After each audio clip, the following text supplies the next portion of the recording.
ఏటేటా వస్తుంది గంగమ్మ జాతారా, ఘనమైన జాతారా. శతకోటి భక్తులకెంతో కన్నుల పండుగ, అది వెన్నెల వేడుక.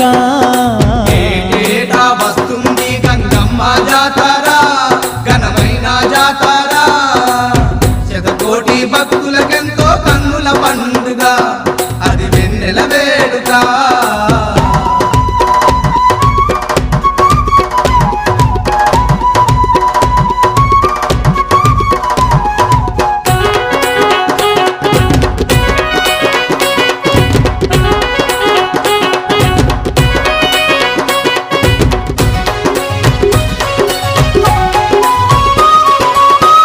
గ్రామదేవతైనట్టి గంగమ్మ జాతారా, గ్రామదేవతైనట్టి గంగమ్మ జాతారా.